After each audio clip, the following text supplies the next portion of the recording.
हरि ओम.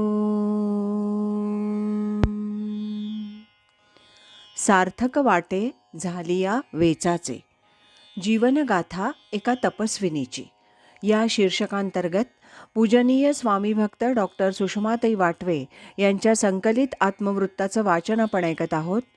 आज ऐकूया यातील प्रकरण 5, सद्गुरू कृपेचा परिसस्पर्श, याचा भाग 26. स्वामीजी, तुमची कृपा असू द्या. तुम्ही पाठीशी असला की सर्व मी करेन. मी असं 2-4 वेळेला म्हटल्यावर एक दिवस स्वामी माधवनाथ मला म्हणाले, माझी कृपा कशाला? प्रत्यक्ष ज्ञानेश्वर महाराजांचीच तुझ्यावर कृपा आहे. स्वामी स्वरूपानंदांची कृपा आहे. मग चिंता कसली? तुझं काम तू करत राहा. स्वामीजी म्हणाले ते खरं आहे. स्वामी स्वरूपानंदांची प्रत्यक्ष भेट दर्शन होण्यापूर्वी काही वर्ष 1968 पासून माझ्या स्वप्नात एक वृद्ध कृश व्यक्ती वारंवार येत असे. कधी ती व्यक्ती माझ्या मागे येत असे, कधी मी त्यांच्या मागे जात असे. तथापि ती व्यक्ती कोण हे मला कळत नव्हतं. स्वामी स्वरूपानंदांचा फोटो पाहिल्यावर लक्षात आलं की हीच ती व्यक्ती. त्यांचं दर्शन झालं. त्यानंतर काही वेळा ते स्वप्नात आले. काही बोलले. एकदा म्हणाले, तुझ्या साधनेत खूप अडचणी येणार आहेत, पण ते माधवनाथ आहेत ना, म्हणजे माधवनाथ तुझ्या सर्व अडचणी दूर करतील, तुला मार्गदर्शन करतील.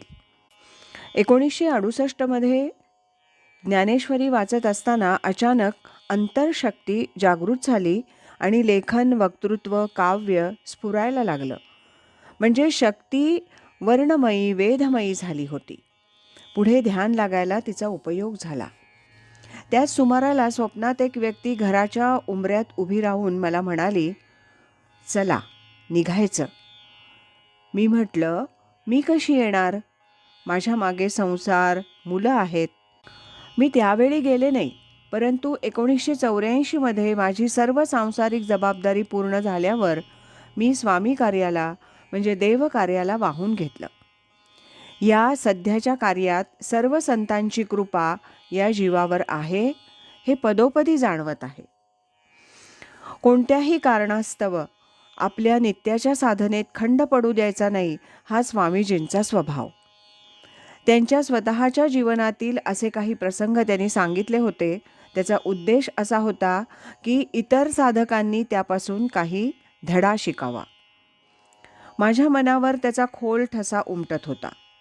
त्यामुळे जेव्हा जेव्हा माझ्या जीवनात असे काही सुखदुःखाचे प्रसंग आले, तेव्हा मी मनोमन केलेला निश्चय पार पाडण्याचा आटोकाट प्रयत्न केला आणि त्यात मला बरंच यश आलं.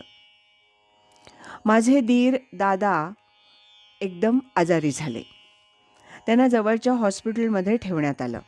ते बेशुद्धावस्थेत होते. मला दिवसा घरचं काम, 2 दवाखाने, प्रवचन म्हणून मी रात्री हॉस्पिटलमध्ये त्यांच्याजवळ राहावं असं ठरलं. त्याप्रमाणे मी जात असे. 5-6 दिवस झाले. प्रकृती जास्त बिघडत गेली आणि त्यांचं देहावसान झालं. ती वेळ संध्याकाळची होती. मी दवाखान्यातून आल्यावर मला ती बातमी समजली. मी शेजारच्या एका साधिकेकडे माझा टेप रेकॉर्डर नेऊन दिला आणि तो स्वामींच्या प्रवचनाच्या वेळी नित्याप्रमाणे लावला जाईल अशी व्यवस्था करून हॉस्पिटलमध्ये गेले. तिथे जवळच्या नात्यातील काही मंडळी उपस्थित होती. सर्वांच्या विचारानं दादांना परस्परच वैकुंठ दहन भूमीत न्यायचं ठरलं. गाडी बोलावण्यात आली. रात्री 9 वाजता गाडीनं त्यांना नेण्यात आलं. मी हॉस्पिटलमधून लगेच सायकलवरून प्रवचनाला गेले. प्रवचन संपवून मी घरी येईपर्यंत वैकुंठात गेलेली मंडळी सर्व क्रियाकर्म उरकून घरी आली. वातावरण शांत होतं. जणू विशेष काही घडलंच नव्हतं. चिरंजीव मिलिंदचा विवाह 1984 झाला. विवाह वधूच्या सौ अर्चनाच्या घरीच 20-25 मंडळींच्या उपस्थितीत झाला. धार्मिक विधी यथासांग करायचे ठरलं होतं. मी त्यावेळेला ध्यान मंदिरात राहत होते. आदल्या दिवशी स्वामीजी म्हणाले, उद्या 10:30 वाजता सत्संग आहे, लक्षात आहे ना? मी म्हटलं, हो, मी वेळेवर येते. सकाळी 8:30च्या सुमारास मी लग्नाला गेले. लग्न लागलं. घड्याळात 10 वाजलेले पाहून मी लग्नघरातून निघून ध्यान मंदिरात आले. सत्संग पार पडला. त्यानंतर मी पुन्हा भोजनासाठी शेवटच्या पंक्तीला उपस्थित राहिले. भोजनानंतर वधूवरांना घेऊन नमस्कारासाठी माझ्या आईकडे गेलो. तिथून जोगेश्वरीच्या मंदिरात जाऊन देवीची ओटी भरून घरी आलो. नंतर मी ध्यान मंदिरात आले. रात्री रिसेप्शनच्या वेळात सुगम संगीताच्या कार्यक्रमाला थोडा वेळ उपस्थित राहिले.